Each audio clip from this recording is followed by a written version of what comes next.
Tapos ka na. Kunin mo ang mga gamit mo at umalis ka na. Naging matalim at malamig ang boses ni Terry William. Sapat na para hiwain ang masayang tawanan na nagaganap sa kanyang hardin. Tumayo siya roon, sa gilid ng perpektong inalagaang damuhan. Suot ang kanyang mamahaling suit na tila baluti laban sa mundo. Ngunit sa sandaling ito, ang mundo niya ay gumuho sa isang eksenang hindi niya matanggap. Ang tatlo niyang anak, ang kanyang mga prinsipe, ang tatlong dahilan kung bakit siya bumabangon araw-araw mula nang mawala si Sarah. At lahat sila'y nababalot sa putik.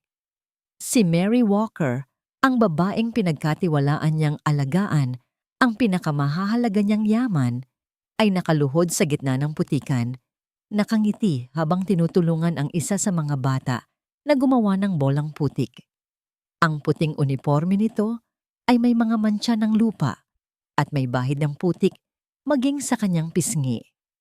Para sa iba, ito'y isang larawan ng masayang pagkabata. Para kay Terry, ito'y isang larawan ng kapabayaan, isang larawan ng kaguluhan. Ito ang eksaktong kabaligtaran ng lahat ng pinagsikapan niyang itayo matapos ang trahedya. Kaayusan, kalinisan, kontrol. Hindi sumagot si Mary. Dahan-dahan siyang tumayo, ang ngiti sa kanyang labi ay unti-unting naglaho. Tiningnan niya si Terry at sa mga mata nito, wala siyang nakitang pagsisisi o paghingi ng tawad. Tanging isang malalim, hindi maipaliwanag na kalungkutan. Mas lalong nag-init ang ulo ni Terry. "Hindi mo ba ako narinig? Sabi ko, umalis ka na. You're fired." Isang tango lang ang isinagot ni Mary bago niya marahang ginabayan ang tatlong bata palayo sa putikan at papasok sa bahay. Walang salita, walang paliwanag. Ang katahimikan niya ay tila isang insulto sa nag-aalab na galit ni Terry. Pagkaraan ng isang oras, malinis na ang lahat. Si Terry mismo ang nagpaligo sa kanyang tatlong anak na lalaki, sina Liam, Lucas at Leo. Binihisan niya sila ng malinis na damit. Ang hardin ay muling naging perpekto. Ang mga laruan ay naibalik sa tamang lalagyan. Ang bakas ng pagkakamali ni Mary ay nabura na. Umalis si Mary nang walang lingon likod, dala ang isang maliit na bag. Hindi man lang siya nagpaalam sa mga bata. Para kay Terry, isa itong patunay na tama ang kanyang desisyon. Wala siyang pakialam. Mas mabuti na to, bulong niya sa sarili habang inaayos ang hapagkainan. Kailangan nila ng disiplina, hindi ng kaguluhan. Dumating ang oras ng hapunan. Inihain ang paboritong pagkain ng mga bata. Nakaayos ang mga kubyertos. Ang buong mansyon ay tahimik, malinis, at nasa ayos. Eksakto sa paraang gusto ni Terry. Ngunit may mali. Isang nakakabinging katahimikan ang bumalot sa silid. Si Liam, ang panganay sa tatlo, ay nakatitig lang sa kanyang plato. Si Lucas, ang pinakamakulit, ay hindi gumagalaw. Ang mga kamay ay nasa ibabaw ng kanyang mga hita. At si Leo, ang pinakamalambing, ay nakayuko, ang mga matay nakapako sa sahig. "Kumain na kayo," sabi ni Terry. Sinisikap na panatilihing normal ang kanyang boses. Walang sumagot, walang gumalaw. Ang tanging maririnig ay ang mahinang tunog ng aircon. "May problema ba sa pagkain?" tanong niya ulit. "Hindi ba ito ang gusto ninyo?" Katahimikan. Napansin ni Terry na hindi man lang nila ginagalaw ang kanilang mga tinidor. Ang kanilang mga mukha ay walang emosyon, parang mga manika na nakaupo sa hapagkainan. Nagsimulang makaramdam ng inis si Terry. "Sumagot kayo kapag kinakausap ko kayo. Anong problema?" Tiningnan siya ng tatlong pares ng magkakaparehong mga mata. Ngunit ang mga matang yon, na dati puno ng buhay at kislap, ay blangko ngayon. Walang laman. Isang malamig na kaba ang gumapang sa dibdib ni Terry. Ito ay hindi ordinaryong pagtatampo. May iba dito. May mali. Natapos ang hapunan na halos hindi nagalaw ang pagkain. Sinundan sila ni Terry sa kanilang silid tulugan. Umupo sila sa kani-kanilang kama, nakatingin sa kawalan. Hindi sila naglalaro. Hindi sila nag-aasaran. Hindi sila nagsasalita. Liam, tawag ni Terry sa panganay. Anak, kausapin mo si Papa. Hindi lumingon si Liam. Lucas? Leo? Magsalita naman kayo. Naglakad siya palapit, lumuhod sa harap nila para maging kapantay ng kanilang mga mata. Hinawakan niya ang balikat ni Leo. Baby, anong nangyayari? Galit ba kayo kay Papa? Ang tanging naramdaman niya ay ang bahagyang panginginig ng maliit na katawan nito. Ngunit ang mga labi nito ay nanatiling tikom. Tumayo si Terry, ang inis niya ay napalitan na ng lumalaking takot. Nagsimula siyang maglakad-lakad sa silid. Ang kanyang mga kamay ay nanginginig. Ito ba ay dahil kay Mary? Dahil pinalayas ko siya? Ganun ba? Wala pa ring sagot. Magsalita kayo! Sigaw niya. Ang kanyang boses ay umalingaw-ngaw sa tahimik na silid. Ang sigaw niya ay puno ng desperasyon. Pero ang isinagot sa kanya ng tatlo niyang anak ay mas malakas pa sa kahit anong sigaw. Isang perpektong katahimikan. Isang katahimikan na sumisigaw. Isang katahimikan na puno ng isang bagay na hindi maintindihan ni Terry. Napasabunot siya sa kanyang buhok. Ang puso niya ay kumakabog ng malakas. Tiningnan niya ang mga mukha ng kanyang mga anak. Naghahanap ng kahit anong senyales, kahit anong emosyon. Wala siyang nakita. Tanging tatlong pares ng mga matang walang buhay, nakatitig sa kawalan, na para bang wala siya roon. Para bang wala na sila roon. Lumipas ang isang araw, 2, 1 linggo. Ang mansyon ng mga William na dating pinupuno ng halakhak at ingay ng tatlong maliliit na anghel ay naging isang malaking puntod. Ang katahimikan ay mabigat, nakakabingi, at malupit. Binalot nito ang bawat sulok ng bahay, isang hindi nakikitang kalaban na hindi kayang talunin ni Terry William. Ang bawat umaga ay pareho. Gigising si Terry na may kaunting pag-asa, ngunit sasalubungin siya ng 3 pares ng mga matang walang emosyon. Walang good morning, Papa. Walang yakap. Walang kahit anong tunog. Ipinatawag niya ang pinakamagagaling na child psychologist sa bansa. Sunod-sunod silang dumating, dala ang kanilang mga libro, laruan, at mga matatamis na ngiti. Ngunit sunod-sunod din silang umalis. Mga mukha'y puno ng pagkabigo, mga balikat ay kibit.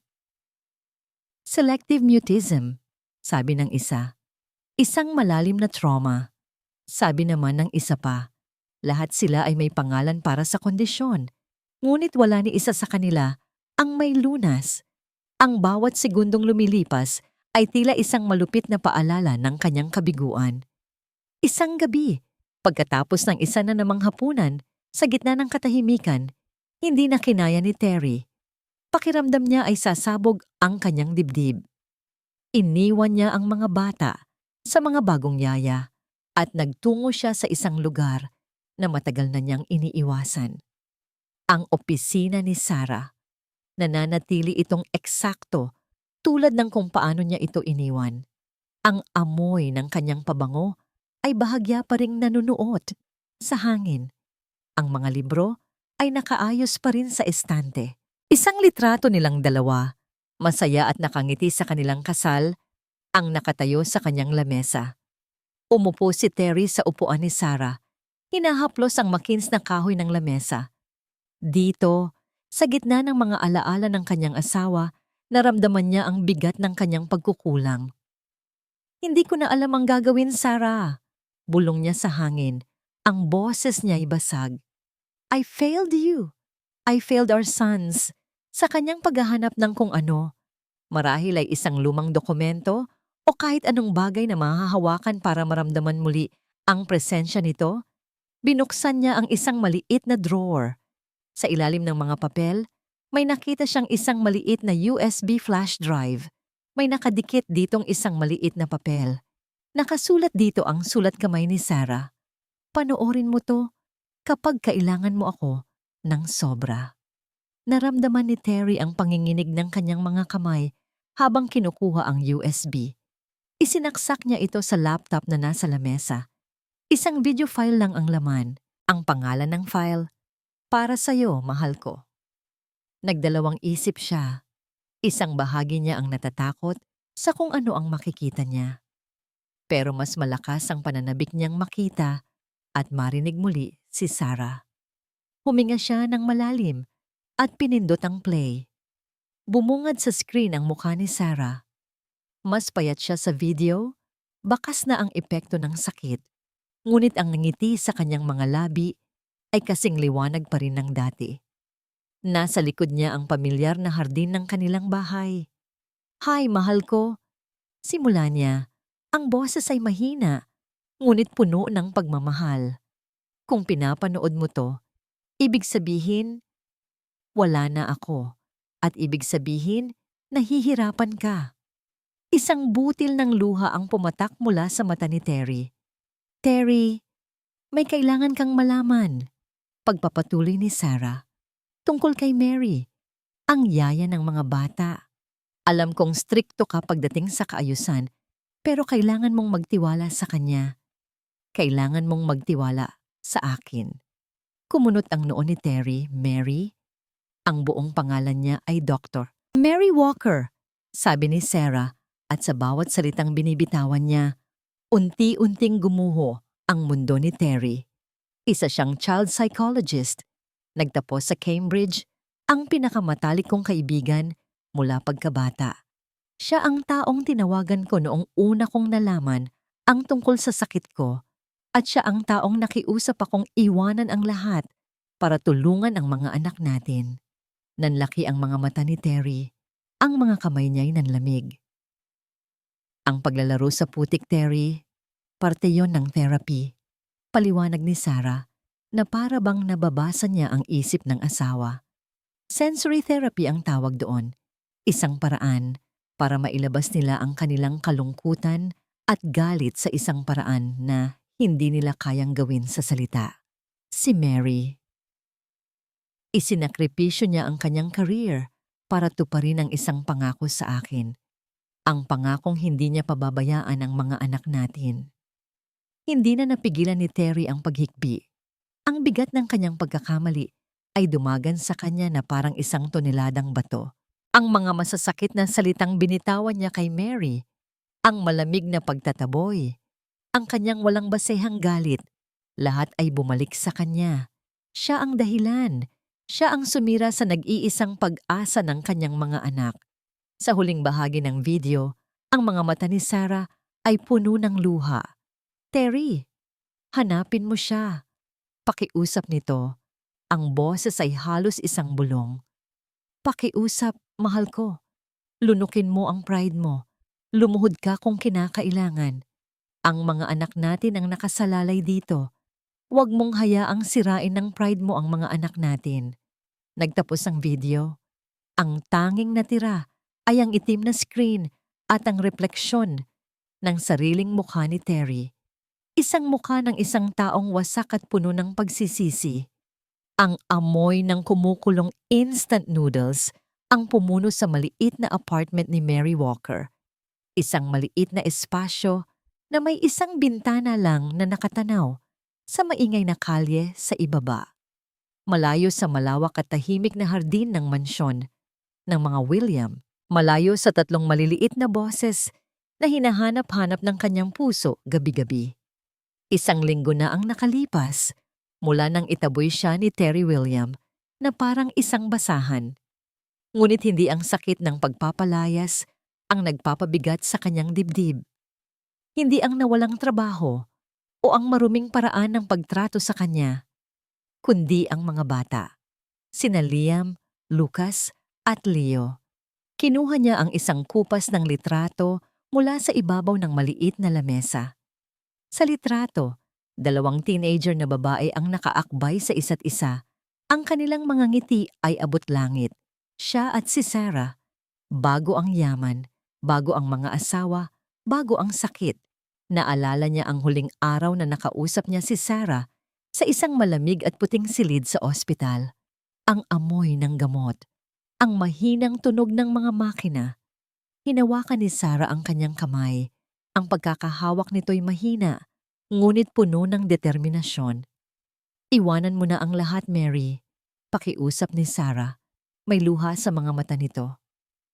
Ang career mo, ang mga pangarap mo. Alam kong malaki ang hinihiling ko. Huwag mong sabihin yan, sagot ni Mary, pinipigilan ang sariling pag-iyak. Gagawin ko. Ang mga anak ko. Hindi sila maintindihan ni Terry. Masyado siyang abala sa pagiging perpekto. Kailangan nila ng isang taong nakakaintindi sa sakit na hindi nakikita. Kailangan kanila, Mary. Ipangako mo sa akin. Humihingal na, sabi ni Sarah. Huwag mo silang pababayaan. Pangako, bulong ni Mary. Hindi ko sila pababayaan. Iyon ang pangakong sinira ni Terry William sa isang iglap lang. Bumalik si Mary sa kasalukuyan, binuksan niya ang kanyang lumang laptop, bumungad sa kanya ang mga email na hindi pa niya nababasa. Mula sa Harvard University, "We regret to inform you." Mula sa isang prestigious clinic sa Singapore, "The position has been filled." Mga oportunidad na isinantabi niya para sa isang pangako. Para sa 3 batang lalaki na ngayon ay hindi niya man lang makumusta. Napapikit siya ng mariin. Ang halaga ng isang pangako ay masakit. Ngunit hindi niya ito pinagsisisihan. Biglang tumunog ang kanyang cellphone. Isang hindi rehistradong numero. Nag-aalangan man ay sinagot niya ito. Hello? Ma'am Mary, si Manang Elsa po ito, sabi ng isang pamilyar na boses. Ang kusinera sa mansyon. Agad na kumabog ang dibdib ni Mary. Manang Elsa, bakit po kayo napatawag? May problema po ba? Narinig niya ang pagbuntong hininga sa kabilang linya. Ma'am, ang mga bata po. Hindi na po sila nagsasalita simula noong umalis kayo. Kahit isang salita, wala po. Dinala na sila ni Sir sa iba't ibang doktor, pero wala pong nangyayari. Natatakot na po ako para sa kanila, ma'am. Ang bawat salita ni Manang Elsa ay tila isang patalim na tumusok sa puso ni Mary. Naramdaman niya ang pag-init ng kanyang mga mata. Napahawak siya ng mahigpit sa cellphone, ang mga bata, ang kanyang mga alaga. Salamat po sa pagtawag, Manang, sabi ni Mary. Pilit na pinatatatag ang kanyang nanginginig na boses. Pagkatapos ng tawag, hindi na niya nagalaw ang kanyang pagkain. Ang tanging nararamdaman niya ay isang malalim na pag-aalala at isang pakiramdam ng kawalan ng magawa. Nakatali ang kanyang mga kamay. Paano niya tutuparin ang kanyang pangako kung napakalayo niya sa kanila? Nakatitig lang siya sa bintana, pinapanood ang mga sasakyang dumaraan nang bigla siyang nakarinig ng katok sa pinto. Sino naman kaya iyon? Wala siyang inaasahang bisita. Naglakad siya ng dahan-dahan. Papunta sa pinto, ang puso niya'y may kung anong kaba. Sumilip muna siya sa maliit na butas at halos mapaatras siya sa kanyang nakita. Isang figura ng isang lalaki ang nakatayo sa labas. Gusot ang mamahaling damit, magulo ang buhok, at ang mga mata nitong minsang tumingin sa kanya nang may galit at pagkasuklam ay namumugto ngayon at puno ng isang emosyong hindi pa niya nakikita dito dati. Desperasyon. Dahan-dahan niyang binuksan ang pinto. Nakatayo sa harap niya si Terry William. Ang itsura ay parang isang taong natalo sa pinakamahalagang laban ng kanyang buhay. Nakatayo si Terry William sa pintuan ng maliit na apartment ni Mary. At sa unang pagkakataon, sa napakatagal na panahon, hindi niya alam kung ano ang sasabihin. Ang hangin sa loob ay may amoy ng sabon at murang noodles. Isang amoy na simple at totoo, malayong malayo sa artipisyal na pabango ng kanyang mansyon. Ang bawat bagay sa paligid niya ay tila sumisigaw ng buhay na isinakripisyo para sa kanyang pamilya. Si Mary ay nakatayo sa harap niya, hindi nagsasalita. Walang galit sa mga mata nito, walang awa. Tanging isang blangkong paghihintay. Ito na yata ang mas masakit para kay Terry. Mary, panimula niya. Ang kanyang boses ay garalgal at halos hindi niya makilala. Dr. Walker, patawarin mo ako. Hindi kumilos si Mary. Napanood ko. Napanood ko ang video ni Sarah. Pagpapatuloy ni Terry. Ang mga salita'y nag-uunahan sa paglabas mula sa kanyang bibig. Alam ko na ang lahat. Ang tungkol sa inyo, sa pangako mo sa therapy, alam ko na. Pumasok siya sa loob, hindi dahil inanyayahan siya, kundi dahil pakiramdam niya'y bibigay ang kanyang mga tuhod anumang sandali. Isinara ni Mary ang pinto sa likuran niya. Ang maliit na tunog ng pag-click nito ay tila isang hatol. Ang mga bata, sabi ni Terry. At sa wakas ay bumigay ang kanyang boses. Napasandal siya sa pader. Hindi na sila nagsasalita, Mary, simula noong araw na pinalayas kita. Isang linggo na. Isang linggo ng nakakabinging katahimikan. Para akong nabubuhay sa isang libingan. Inilarawan niya ang lahat. Ang mga blangkong mata, ang mga hindi nagalaw na pagkain, ang mga nabigong doktor. Habang nagsasalita siya, hindi siya tumitingin kay Mary, kundi sa sahig na semento, na para bang doon nakasulat ang lahat ng kanyang mga kasalanan. Nang matapos siya, ang tanging bumalot sa kanila ay katahimikan. Ito na yata ang pinakamahabang 10 segundo ng buhay niya. Hinihintay niya ang sigaw, ang sumbat, ang pagtataboy. Ngunit wala. Nang mag-angat siya ng tingin, nakita niyang nakatitig lang sa kanya si Mary. Pakiusap, sabi ni Terry. Ang isang salitang iyon ay naglalaman ng lahat ng kanyang pagmamakaawa. Bumalik ka na. Gagawin ko ang lahat. Babayaran kita ng doble, triple, kahit magkano. Ibibigay ko ang lahat. Pakiusap, iligtas mo ang mga anak ko. At pagkatapos, ginawa ni Terry ang isang bagay na kailanman ay hindi niya inakalang gagawin niya sa buong buhay niya. Isang bagay na labag sa bawat hibla ng kanyang pagkatao bilang isang bilyonaryo, isang CEO, isang lalaking sanay na pinagsisilbihan at hindi nagsisilbi. Dahan-dahan, lumuhod siya. Ang gaspang ng sahig ay naramdaman niya sa mamahalin niyang pantalon. Ang alikabok, ang kahihiyan. Ngunit lahat ng yon ay walang-wala kumpara sa sakit na nararamdaman niya para sa kanyang mga anak. Mula sa sahig, tumingala siya sa babaeng minsan niyang hinamak. Nagmamakaawa ako sa iyo, Dr. Walker. Sa wakas, nagsalita si Mary. Ang kanyang boses ay kalmado, walang bahid ng anumang emosyon. Hindi ito ang boses ng isang yaya. Ito ang boses ng isang doktor. Tumayo ka, Mr. William. Sumunod si Terry, ang kanyang mga binti ay nanginginig. Babalik ako, sabi ni Mary. Isang alon ng ginhawa ang bumalot kay Terry. Napakalas nito na halos masuka siya. Salamat, salamat. Pero putol ni Mary sa kanya at ang isang salitang yon ay nagpatigil sa pag-ikot ng kanyang mundo. Mayroon akong isang kondisyon. Kahit ano, mabilis niyang sagot. Tumingin si Mary diretso sa kanyang mga mata. Ang titig nito ay matalim, hindi natitinag. Hindi ko kailangan ng pera mo. Ang kailangan ko ay kasiguraduhan. Kasiguraduhan na hinding-hindi na mauulit ang ginawa mo. Na hinding-hindi mo na ako basta-basta maitataboy palayo sa mga batang yon. Kinabahan si Terry. Anong kondisyon? Gusto ko ng legal co-guardianship sa 3 mong anak. Natigilan si Terry. Ang hangin ay tila ninakaw mula sa kanyang mga baga. Ano? Co-guardianship, ulit ni Mary. Binibigkas ang bawat pantig ng malinaw. Pantay na karapatan sa pag-aalaga at paggawa ng desisyon para kina Liam, Lucas at Leo.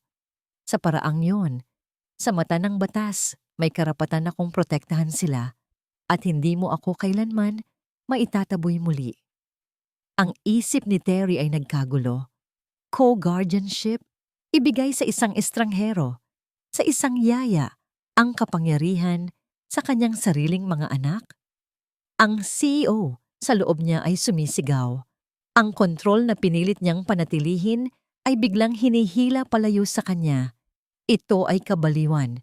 Ngunit pagkatapos, Nakita niya sa kanyang isipan ang tatlong maliliit na mukha, ang kanilang mga blangkong mata, ang katahimikan. Nakita niya ang huling imahe ni Sarah sa video, nagmamakaawa. Lunukin mo ang pride mo, Terry. Lumuhod ka kung kinakailangan. Nalunok na niya ang kanyang pride. Lumuhod na siya. Ito na ang huling pagsubok, ang kanyang control o ang kanyang mga anak. Tinitigan niya si Mary na ngayon ay hindi na niya nakikita bilang isang simpleng yaya, kundi isang babaeng may bakal na determinasyon, isang tagapagtanggol. Nagngangalit ang kanyang mga panga sa tindi ng kanyang panloob na laban. Pumapayag ako. Ang pagbabalik ni Mary sa mansyon ng mga William ay ibang-iba sa kanyang pag-alis. Wala ng uniforme ng yaya. Suot niya ang kanyang sariling simpleng damit. Ang dala niya ay hindi na isang maliit na bag, kundi isang maleta, isang simbolo ng kanyang pananatili.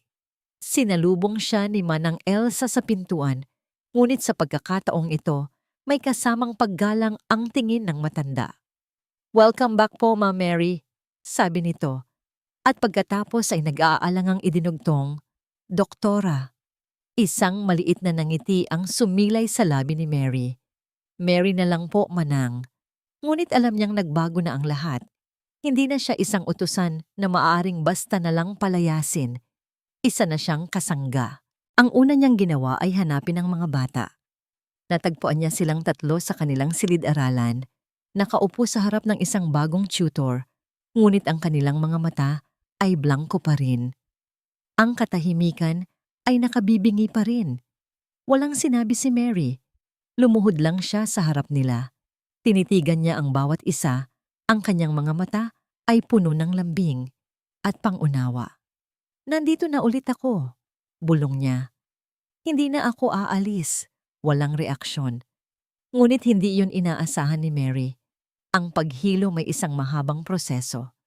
Kinabukasan, dinala niya sila sa lugar kung saan nagsimula ang lahat ng gulo. Sa hardin. Umupo si Mary sa damuhan, malapit sa bahagi kung saan may kaunting putik dahil sa pagdidilig. Hindi niya sila pinilit. Umupo lang siya roon. Dinadama ang sinag ng araw. Pagkaraan ng ilang minuto, naramdaman niyang may umupo sa kanyang tabi. Si Leo, sumunod si Lucas, at pagkatapos ay si Liam. Kumuha si Mary ng isang maliit na dakok ng mamasa-masang lupa. Pinaglaruan niya ito sa kanyang mga palad. Napanood niya sa gilid ng kanyang mga mata ang pagtingin ng tatlong bata. May kuryosidad sa kanilang mga mata sa unang pagkakataon sa loob ng isang linggo.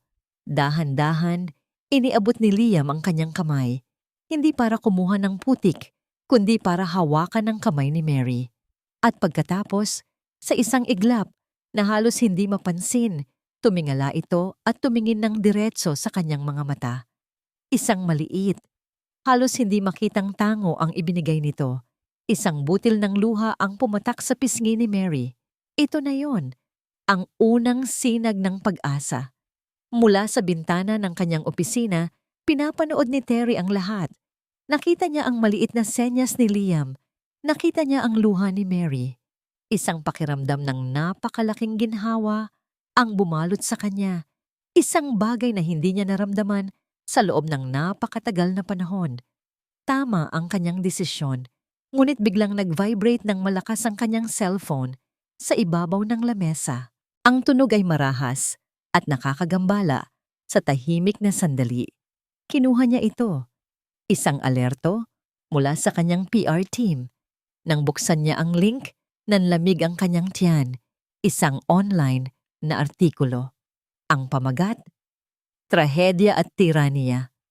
Ang lihim na pagdurusa ng mga anak ng bilyonaryong si Terry William. Ang artikulo na isinulat ng isang hindi kilalang source ay naglalarawan sa kanya bilang isang malupit na ama, isang taong ginagamit ang pera para kontrolin ang lahat, na nagdulot ng matinding psychological abuse sa kanyang mga anak pagkatapos ng pagkamatay ng kanilang ina. Kasabay nito, Tumawag ang kanyang pinagkakatiwalaang kaibigan at COO, si Marcus. "Terry pare, anong nangyayari?" Tanong ni Marcus. Ang boses ay puno ng pag-aalala. "Nakita mo na ba? Nag-crash ang stocks natin. Bumabagsak tayo." "Hindi ko alam kung saan galing to, Marcus." Sagot ni Terry, ang kanyang boses ay nanginginig sa galit. "Kasalanan ko to. May pinalayas akong yaya." Bumukas ang pinto ng opisina. Pumasok si Mary. Nakita nito ang ekspresyon sa mukha ni Terry. "Anong nangyari?" Tanong niya. Ipinakita ni Terry ang article sa kanyang cellphone. Habang binabasa ito ni Mary, naramdaman ni Terry ang pagbalik ng kanyang lumang ugali. Ang ugaling gustong mag-utos at mag-control. "Huwag kang lalabas ng bahay," sabi niya kay Mary. "Huwag kang makikipag-usap kahit kanino. Hayaan mong ang mga abogado ko ang umayos nito." Ngunit sa pagkakataong ito, hindi yumuko si Mary. Tumingin ito sa kanya ng diretsyo, ang mga matay matatag. "Hindi ako magtatago, Terry," sabi niya. "Hindi ako isang sikreto na kailangang itago. Inakusahan ka nilang sinasaktan mo ang mga anak mo, at ang solusyon mo ay itago ang taong tumutulong sa kanila? Anong mensahe ang ipinaparating noon?" Natigilan si Terry. Bago pa siya makasagot, muling tumunog ang kanyang cellphone. Si Marcus ulit. "Terry!" sabi ni Marcus. At sa pagkakataong ito, may halong takot sa boses nito. Mas malala pa sa inaakala natin. Ang board, nagpapatawag sila ng emergency meeting. Gusto nilang questionin ang iyong kakayahan na mamuno sa kumpanya. Nabitawan ni Terry ang kanyang cellphone. Napasandal siya sa kanyang lamesa. Ang kanyang mundo ay muling gumuho. Nagsisimula pa lang siyang ayusin ang kanyang pamilya. Ngunit ngayon, ang buong imperyong kanyang itinayo ay nanganganib na mawala. Ang mga sumunod na araw ay isang malaking bagyo para kay Terry. Ang kanyang cellphone ay walang tigil sa pagtunog.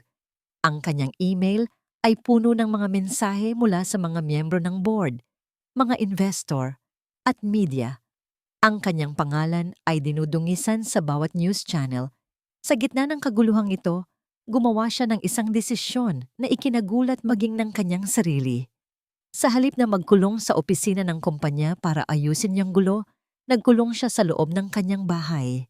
Sa unang pagkakataon, inuna niya ang pagiging ama kaysa sa pagiging CEO. Mula sa bintana ng kanyang home office, palihim niyang pinapanood si Mary. Nakikita niya kung paano ito umupo sa sahig para maging kapantay ng mga bata, hindi sa ibabaw nila. Nakikita niya kung paano nito hindi pinipilit ang mga bata na magsalita. Bagkus ay binibigyan sila ng mga papel at krayola para iguhit ang kanilang nararamdaman. Walang sigaw, walang pilitan. Tanging isang hindi masukat na pasensya na hindi kailanman naging katangian ni Terry. Isang hapon, nakita niya si Mary na may dalang 3 maliliit na paso. Tinuruan niya ang mga bata kung paano maglagay ng lupa at magtanim ng buto. Habang ginagawa nila ito, nagsasalita si Mary sa mahinang boses. Kinukwento kung paano ang maliliit na buto, kapag inalagaan, ay lumalaki at nagiging malakas. Naramdaman ni Terry ang isang bagay na matagal na niyang hindi nararamdaman. Paghanga. Paghanga sa isang taong hindi gumagamit ng pera o kapangyarihan, kundi ng isang bagay na mas malalim. Pangunawa. Isang gabi, hindi siya makatulog. Naglalakad siya sa pasilyo ng kanyang malaking bahay. Ang bawat hakbang ay umietso sa katahimikan. Napadaan siya sa tapat ng silid ng mga bata. Bahagyang nakabukas ang pinto.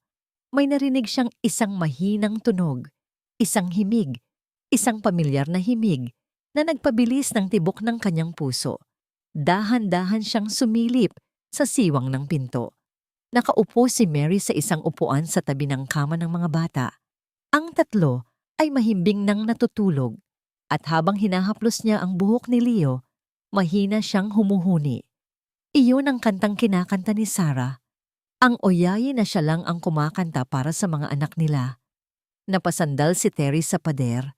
Ang kanyang mga mata ay biglang nag-init. Ang alaala ni Sarah ay bumalik sa kanya ng buong buo.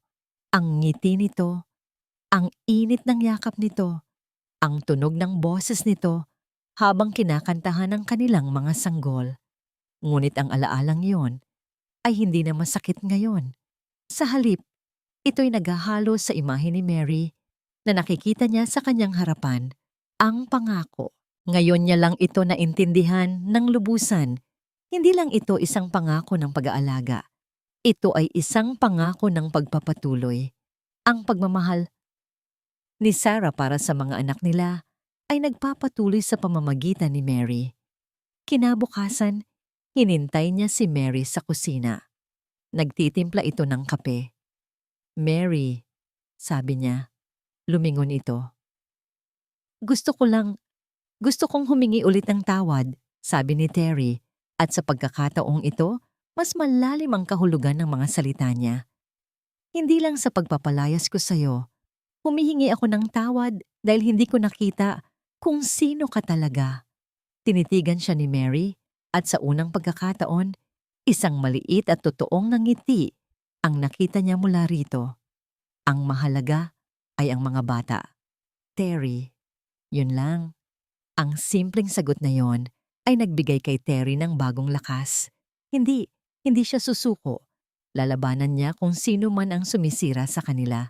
Kinuha niya ang kanyang cellphone at tinawagan ang pinakamagaling niyang IT security expert.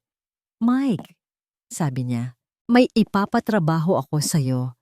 May isang online article. Gusto kong malaman mo kung saan ito nanggaling. Bawat detalye. Walang ititira. Kahit sino pa ang nasa likod nito." Lumipas ang 2 araw. Unti-unti nang bumabalik ang kislap sa mga mata ng mga bata. Si Lucas ay nagsimula nang muling maglaro. Si Leo ay ngumingiti na. Si Liam ay palaging nakasunod kay Mary. Mga maliliit na milagro. Nasa hardin si Terry, pinapanood ang mga ito nang tumunog ang kanyang cellphone. Si Mike. "Nakuha na namin, sir," sabi ng expert sa kabilang linya. "Saan galing?" "Sa mga kakumpetensya ko." Tanong ni Terry, ang kanyang panga ay nagngangalit. "Hindi po, sir," sagot ni Mike. "Mas malapit po kaysa sa inaakala ninyo. Galing po sa loob. Internal network po natin ang ginamit." Napatigil sa paghinga si Terry. "Sa loob? Kaninong computer?" Nagkaroon ng isang maikling sandali ng katahimikan sa kabilang linya bago sumagot si Mike. "Sir, ang article po ay ipinadala mula sa IP address na naka-assign ng direkta sa computer sa opisina ng inyong CO." Bumagsak ang balikat ni Terry. Ang pangalang umalingaw-ngaw sa kanyang isipan ay tila isang suntok sa kanyang sikmura. Sa opisina ni Sir Marcus. Ang pangalan ni Marcus ay umalingaw-ngaw sa isipan ni Terry na parang isang basag na kampana. Marcus, ang kanyang kanang kamay, ang kanyang matalik na kaibigan, ang taong kasama niyang nagtayo ng kanilang imperyo mula sa simula. Ang ninong ng isa sa kanyang mga anak. Hindi maaari. Ngunit ang ebidensya mula sa IT expert ay malinaw. Hindi ito maaring pagkamalian. Ang pagtataksil ay may pangalan. At ang pangalan na yon ay Marcus. Isang malamig na galit ang gumapang sa ugat ni Terry. Isang galit na mas malalim kaysa sa naramdaman niya nung araw sa hardin. Ito ay galit na may kasamang sakit. Ngunit natutunan na niya ang kanyang leksyon. Hindi siya padadalos-dalos. Hindi siya kikilos batay sa purong emosyon. Kinagabihan, pagkatapos siguraduhing tulog na ang mga bata, pinuntahan niya si Mary sa maliit na library ng bahay. Nagbabasa ito ng isang makapal na libro tungkol sa child psychology. "Mary," sabi niya, isinara ang pinto sa likuran niya. "Kailangan nating mag-usap." Ibinaba ni Mary ang kanyang libro. Ang mukha niya ay nagtatanong. Inilahad ni Terry ang lahat ng kanyang nalaman. Tungkol sa IP address, tungkol kay Marcus. Habang nagsasalita siya, pinanood niya ng maigi ang reaksyon ni Mary. Hindi ito nagulat. Sa halip, ang mukha nito ay nagpakita ng isang malalim na pag-iisip na para bang isang piraso ng puzzle ang biglang nailagay sa tamang lugar. Si Marcus, bulong ni Mary, halos sa kanyang sarili. Mayroon akong hindi magandang pakiramdam tungkol sa kanya noon pa man. Bakit? Mayroon ba siyang ginawa? Tanong ni Terry. Wala. Iyon na nga masyado siyang perpekto. Masyadong maaalalahanin. Noong mga huling araw ni Sarah, palagi siyang naroon. Palaging may dalang kung ano-ano. Palaging nag-aalok ng tulong. Biglang may naalala si Mary. Isang bagay na matagal na niyang isinantabi. Tumayo siya at lumapit sa isang estante. Kinuha niya ang isang maliit na kahon na naglalaman ng mga personal na gamit ni Sarah na ipinatago sa kanya. Sa ilalim ng mga lumang sulat at litrato, mayroong isang folder. Ang medical records ni Sarah. Matagal ko nang gustong tingnan, to nang masinsinan, pero hindi ko magawa, sabi ni Mary habang binubuklat ang mga papel sa ibabaw ng lamesa. Pakiramdam ko kasi ay nilalapastangan ko ang alaala niya. Magkatabi silang tumingin sa mga dokumento, mga resulta ng laboratorio, mga reseta ng doktor, mga tala ng chemotherapy. Para kay Terry, ang mga ito ay mga salitang hindi niya maintindihan, mga paalala ng isang masakit na panahon. Ngunit para kay Mary, na may isip ng isang scientifico, ito ay data. Sandali, sabi ni Mary. Ang kanyang daliri ay nakaturo sa isang reseta. Ito, ang gamot na ito para sa side effects. Bakit binago ng doktor niya ito sa huling 2 linggo? Ang orihinal na gamot ay mas epektibo. Hindi ko alam, sagot ni Terry. Ang sabi sa amin, ito raw ay isang bagong version, mas maganda raw. Kinunutan ng noo ni Mary. May kinuha siyang isang piraso ng papel at nagsulat. Kailangan kong tawagan ang dati kong propesor sa pharmacology. Habang abala si Mary sa mga papeles, isa namang alaala ang biglang pumasok sa isip niya. Isang pag-uusap nila ni Sarah, ilang taon na ang nakalipas bago pa man naging malala ang sakit nito. Nagkaroon sila ng isang girls' night in, umiinom ng tsa at nagkukwentuhan. Biglang naging seryoso ang mukha ni Sarah. Alam mo ba, Em? Sabi ni Sarah, gamit ang palayaw nito sa kanya. Si Marcus umamin sa akin noon. Talaga? Gulat na tanong ni Mary. Oo, bago pa kami naging seryoso ni Terry. Hindi niya matanggap nang piliin ko si Terry. Sinabi niyang balang araw, pagsisisihan ko raw. Ikinwento ito ni Mary kay Terry. Ang mukha ni Terry ay lalong dumilim. Ang kaibigan na pinagkakatiwalaan niya ay may matagal na palang tinatagong galit. Ang susunod nilang hakbang ay malinaw na. Kailangan nilang mag-imbestiga nang hindi nalalaman ni Marcus. Kinabukasan, pumasok si Terry sa opisina na parang walang nangyari. Marcus pare, sabi niya, tinapik ang balikat nito. May isang malaking proyekto sa Singapore. Ikaw lang ang mapagkakatiwalaan ko dito. Gusto kong ikaw ang personal na pumunta doon. Ang ngiti sa labi ni Marcus ay hindi umabot sa mga mata nito. Siyempre Terry, anything for you. Habang nasa eroplano si Marcus, si Terry at Mary naman ay nagsimulang maghalongkat. Nag-umpisa sila sa opisina ni Marcus. Ngunit ang mas mahalagang natuklasan ni Mary ay nasa bahay, sa mga gamit ni Sarah, sa likod ng isang lumang aparador, nakatago sa ilalim ng mga damit. Nakita niya ang isang bagay na hindi niya inaasahan. Isang maliit, kulay rosas na diary. Ang diary ni Sarah, nanginginig ang mga kamay ni Mary habang binubuksan ito. Karamihan sa mga nakasulat ay tungkol sa mga bata, sa kanilang paglaki. Ngunit nang marating niya ang mga huling pahina, ang mga huling araw ng buhay ni Sarah, may isang entry na nagpatigil sa kanyang paghinga. Ang sulat kamay ni Sarah ay mahina na at nanginginig. Dumating si Marcus ngayon.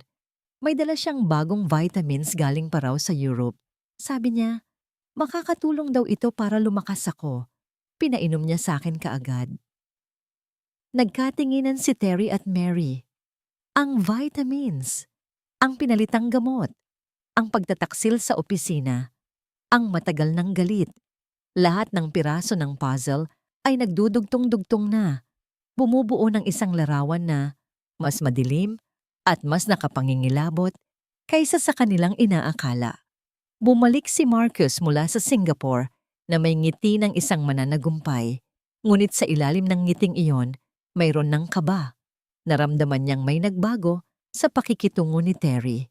Mayroong isang lamig, isang distansya na hindi niya mawari. Ang kanyang instincts na pinatalas ng maraming taon ng pagpapanggap ay nagsasabing kailangan na niyang kumilos. Hindi na siya naghintay. Nagpatawag siya ng isang urgent and confidential na pulong kasama ang buong board of directors, hindi kasama si Terry. Samantala, sa mansyon, si Terry at Mary ay nag-uusap sa telepono kasama ang isang pribadong investigador na kinuha ni Terry.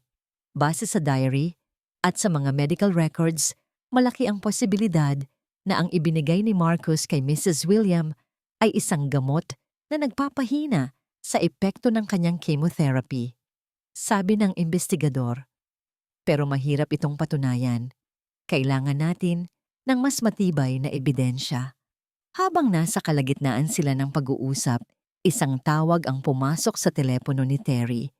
Mula sa kanyang sekretarya. "Sir," sabi ng babae. Ang boses ay nanginginig. "Kailangan niyo pong pumunta rito. Ngayon na. May emergency board meeting po. At hindi po kayo kasama sa imbitasyon."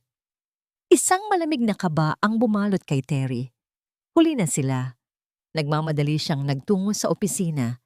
Pagdating niya sa tapat ng conference room, hinarang siya ng 2 security guard. "I'm sorry, Sir William. We have strict orders not to let anyone in.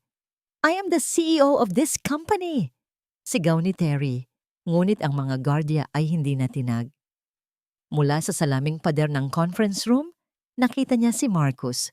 Nakatayo ito sa unahan, nagsasalita ng may kumpiyansa. Sa screen sa likuran niya, mga dokumento, mga bank statement, mga larawan, mga peking dokumento, mga peking ebidensya. Pagkatapos ng halos 1 oras, bumukas ang pinto. Isa-isang lumabas ang mga miyembro ng board. Walang tumitingin kay Terry sa mata. Ang kanilang mga mukha ay puno ng pagkadismaya at galit. Ang huling lumabas ay si Marcus. Ang kanyang mukha ay nagpapakita ng isang pekeng awa. "Terry, I'm sorry," sabi nito. "Sinubukan kitang tulungan. Pero ang ebidensya..." "Malinaw! Anong ebidensya?" Nagngangalit na tanong ni Terry. "Ang paglustay mo sa pera ng kumpanya," sabi ni Marcus, sapat na malakas para marinig ng mga taong nasa paligid. "Milyon-milyon para sa mga mamahaling therapist, sa mga luho." Habang nagluluksa, ipinapakita nito na wala ka na sa tamang pag-iisip. Hindi mo na kayang pamunuan ang kumpanya. At pagkatapos, ibinigay ni Marcus ang huling nakamamatay na suntok. At hindi lang yan, pagpapatuloy niya, inabutan si Terry ng isang folder. Dahil sa iyong mental instability at sa dangerous environment na nilikha mo para sa iyong mga anak, nag-file na rin ang mga abogado ko ng petisyon sa korte. Binuksan ni Terry ang folder. Ang mga legal na salita ay lumundag sa kanya, ngunit ang mensahe ay malinaw. Isang petisyon para bawiin ang kanyang kustodya sa kanyang mga anak at ilipat ito sa pinakamalapit na kamag-anak, ang kanilang ninong na si Marcus. Nabitawan ni Terry ang folder. Ang mga papel ay nagsabog sa sahig. Napatingin siya kay Marcus, ang taong tinuring niyang kapatid. At sa mga mata nito, nakita niya ang purong tagumpay. Kinuha niya ang lahat, ang kumpanya, ang reputasyon. At ngayon, kinukuha na rin niya ang kanyang mga anak. Naglakad si Terry palayo. Ang mga balikat ay bagsak. Ang mga bulungan ng mga empleyado ay sumusunod sa kanya. Bawat hakbang ay mas mabigat kaysa sa nauna. Para siyang naglalakad sa isang masamang panaginip. Pag-uwi niya sa bahay, nadatnan niya si Mary sa sala. Naghihintay. Nakita nito ang itsura niya at alam na niya agad. Umupo si Terry sa sofa. Ang kanyang mukha ay nakasubsob sa kanyang mga palad. Ang lakas na ipinakita niya sa mga nakaraang araw ay biglang naglaho. "Nawala na ang lahat, Mary." Sabi niya, Ang kanyang boses ay basag at puno ng pagkatalo. Ang kumpanya, ang pangalan ko, at ngayon, gusto na rin nilang kunin ang mga bata. Sa sandaling iyon, sa gitna ng kanyang malaki at marangyang bahay, si Terry William ay isang taong wala nang natitira. Ang CEO ay nawala. Ang bilyonaryo ay nawala. Ang natira na lang ay isang amang wasak. Isang taong pakiramdam ay nabigo sa lahat ng taong mahalaga sa kanya. Lahat ay nawala na. Habang si Terry ay nakaupo sa dilim ng sala, isang taong nilamon ng sariling pagkatalo, si Mary naman ay hindi mapakali. Nagpabalik-balik siya sa paglalakad sa harap nito. Ang kanyang isip ay tumatakbo ng mas mabilis kaysa sa isang dekarerang sasakyan. Pagkatalo? Hindi. Hindi niya tatanggapin iyon. May ipinangako siya kay Sarah. At ang pangakong iyon ay hindi nagtatapos sa pag-aalaga sa mga bata. Kasama doon ang pagprotekta sa kanila mula sa lahat ng kasamaan. At si Marcus, naramdaman niya sa kaibuturan ng kanyang kaluluwa ay ang personifikasyon ng kasamaan. Hindi pa tayo tapos, Terry, sabi niya. Ang kanyang boses ay matatag at puno ng isang apoy na nagsisimula ng mag-alab. Hindi pa tayo talo. Tumingala si Terry.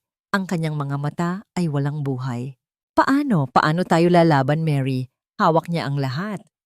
Hindi niya hawak ang katotohanan, sagot ni Mary. Muli niyang kinuha ang diary ni Sarah. Binasa niya ulit ang bawat salita. Hinahanap ang kahit anong maliit na detalye na maaaring nakaligtaan nila.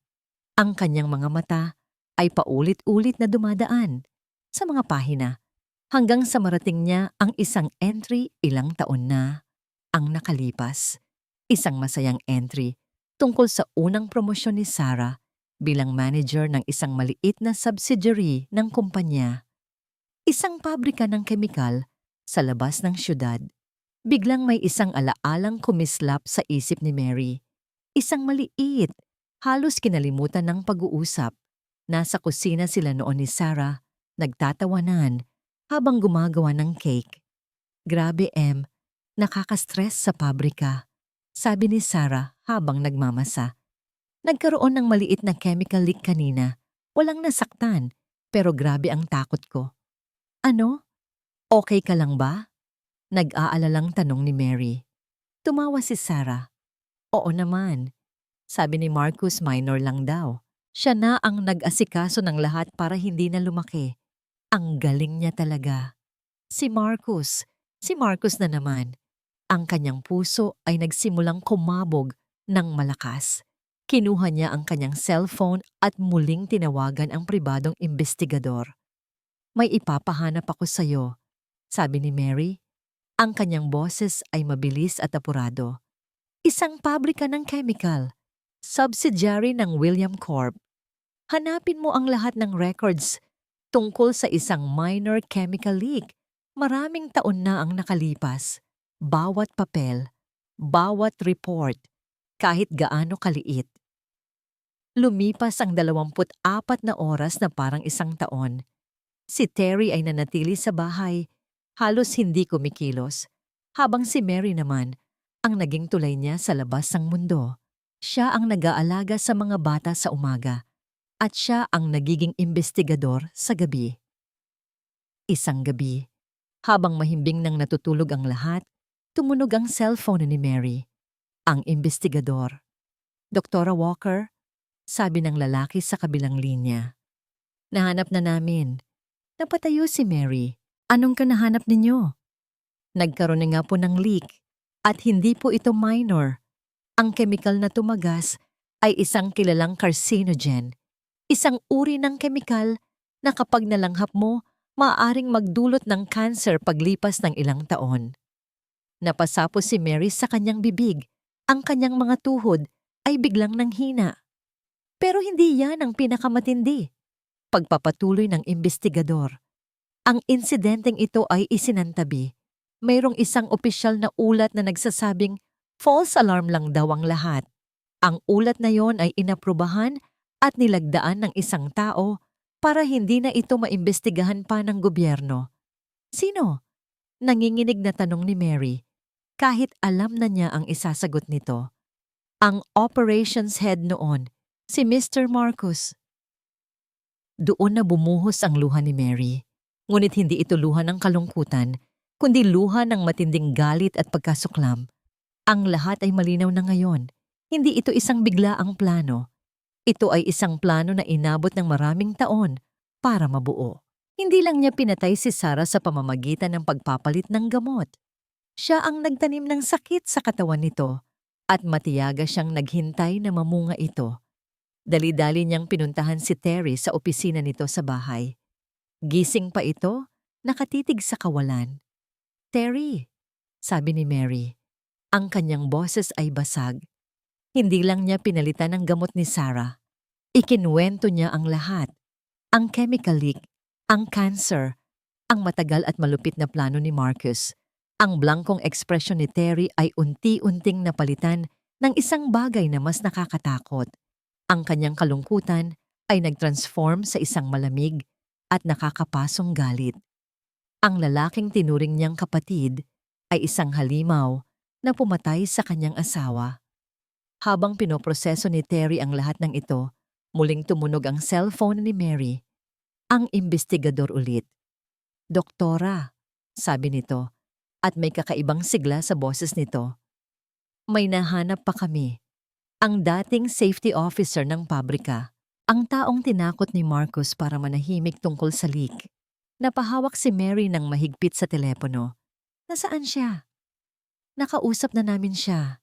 Pagkatapos ng lahat ng mga taon na ito, kinakain na siya ng kanyang konsensya." Nagkaroon ng isang sandaling katahimikan bago ibinigay ng imbestigador ang balitang magpapabago sa lahat. Handa siyang tumistigo.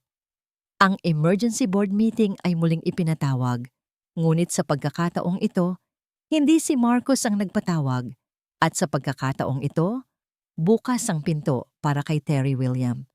Sa loob ng conference room, naroon si Marcus, kumpiyansa pa rin. Akala niya, nasa kanyang palad na ang lahat. Ngunit nang pumasok si Terry, na may matatag na hakbang at isang lamig sa mga mata na hindi pa niya nakita dati, naramdaman ni Marcus ang kaunting pag-aalinlangan. Kasama ni Terry si Mary. Hindi bilang isang yaya, kundi bilang isang kapantay. Ang kanyang presensya ay nagbigay ng bigat sa silid. "Marcus!" Simula ni Terry, ang kanyang boses ay kalmado at malinaw. Isang boses ng isang CEO na nasa kontrol. "Mayroon tayong pag-uusapan." Ngumiti si Marcus. "Naiintindihan ko ang iyong sama ng loob, Terry. Pero kailangan nating tanggapin ang katotohanan. Hindi mo na kayang pamunuan ang kumpanyang ito." "Ang katotohanan?" tanong ni Terry, at isang mapait na ngiti ang sumilay sa kanyang labi. "Sige, pag-usapan natin ang katotohanan." Pagkatapos, ipinakita ni Mary ang lahat ng ebidensya. Ang mga medical records ni Sarah, ang analysis mula sa professor ng pharmacology na nagpapatunay na ang vitamins na ibinigay ni Marcus ay nakakapagpahina sa chemotherapy. Ang dating diary ni Sarah. Unti-unting nagbago ang nangiti ni Marcus sa mukha nito. Ngunit hindi pa rin siya sumuko. "Mga inimbentong kwento, mga peke!" sigaw ni Marcus. "Wala kayong ebidensya. Bakit niyo ako sisiraan ng ganito?" Doon na pumasok ang dalawang lalaki. Ang isa ay ang pribadong imbestigador. Ang isa pa ay isang matandang lalaki na nanginginig ang mga kamay, ang dating safety officer ng pabrika. Nagsimulang magkwento ang safety officer tungkol sa chemical leak na hindi minor kundi isang malubhang insidente, tungkol sa pagbabanta ni Marcus para manahimik siya, tungkol sa paglagda ni Marcus sa peking report. Nang marinig ni Marcus ang mga salitang iyon, ang kanyang kulay ay nawala. Ang kanyang mga mata ay nanlaki. Nagsimula siyang magsalita. Pilit na ipinagtatanggol ang sarili. Ngunit ang kanyang boses ay nauwi sa isang bulong ng desperasyon. Hindi totoo yan. Kasinungalingan."